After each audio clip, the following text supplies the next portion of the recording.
dengan senang hati. Berikut narasi tentang Sayyid Qutb, 1906-1966, seorang pemikir Muslim Mesir yang menempuh jalan intelektual yang penuh perubahan dan kontroversi, dari sastrawan nasionalis menjadi ideolog Islam revolusioner. Penjelasan ini dibagi dalam beberapa bagian agar mudah dipahami secara sistematis dan logis. Bagian 1, latar belakang dan masa awal. Sayyid Qutb lahir di desa kecil di Asyut, Mesir Hulu, tahun 1906 dari keluarga kelas menengah yang religius dan nasionalis. Sejak muda, Qutb dikenal cerdas dan kritis. Ia menyelesaikan pendidikan formal di bidang sastra dan pendidikan di Kairo, lalu bekerja sebagai guru dan penulis. Ia awalnya bukan tokoh agama, tetapi lebih dikenal sebagai kritikus sastra, penulis, dan nasionalis Mesir. Karya-karya awalnya berisi pujian terhadap peradaban modern dan nasionalisme Mesir. Ia pernah menjadi pendukung partai sekuler Wafdi dan banyak menulis esai tentang modernisasi dan reformasi sosial. Bagian 2, perjalanan ke Amerika dan titik balik. Pada akhir 1940-an, Qutb dikirim oleh pemerintah Mesir untuk belajar sistem pendidikan di Amerika Serikat. Ia tinggal di Colorado dan California selama 2 tahun. Alih-alih terkesan, ia justru mengalami kejutan budaya. Ia melihat masyarakat Amerika penuh kebebasan tapi kosong secara spiritual, materialistis, dan menjadikan seks, hiburan, dan kapitalisme sebagai pusat hidup. Perjalanan ini menjadi titik balik radikal. Ia menulis catatan penuh keprihatinan tentang jahiliyah modern, sebuah kondisi di mana manusia hidup jauh dari nilai-nilai ilahi meskipun secara teknologi maju. Bagian 3, bergabung dengan Ikhwanul Muslimin.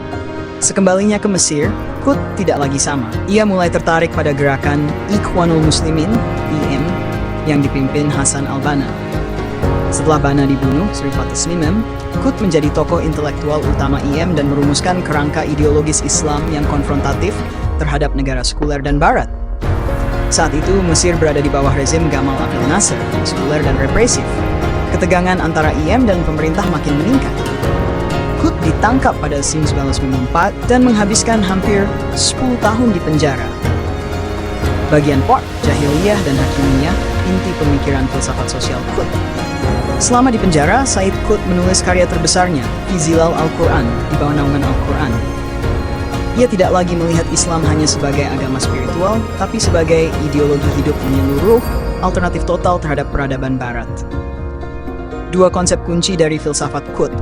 1. Qutb menilai bahwa dunia modern, baik Barat maupun negara-negara Muslim, telah kembali ke jahiliyah, sebuah kondisi penolakan terhadap hukum Allah.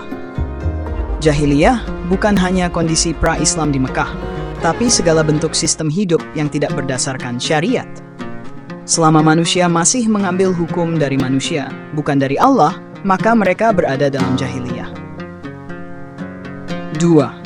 Hakimiyah. Menurut Qutb, hanya Allah yang berhak membuat hukum. Maka negara, konstitusi, dan hukum yang tidak tunduk pada wahyu adalah batil. Demokrasi, sekularisme, atau komunisme semua ditolak karena menjadikan manusia sebagai sumber hukum. Bagian 5. Jalan revolusi, takwin, dan perubahan radikal. Qutb percaya Islam tidak akan tegak hanya dengan dakwah atau nasihat moral.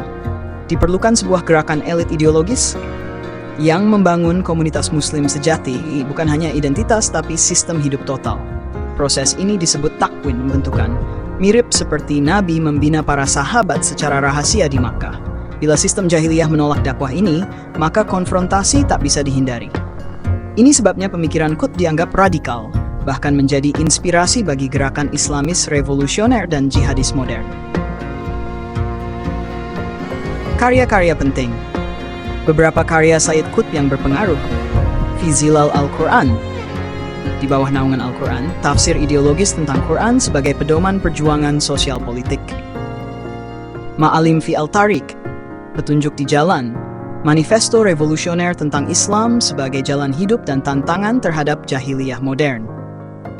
Al-Adalah Al-Ijtimaiyah, keadilan sosial dalam Islam, menekankan bahwa Islam memperjuangkan keadilan sosial, bukan sekadar ritual. Karya sastra awal seperti Tashwir Al-Fani fi Al-Quran juga menunjukkan kecintaannya pada estetika Quran. Bagian 7. Pengaruh dan akhir hidup. Pada tahun 1965, Qutb dituduh merencanakan kudeta oleh rezim Nasser.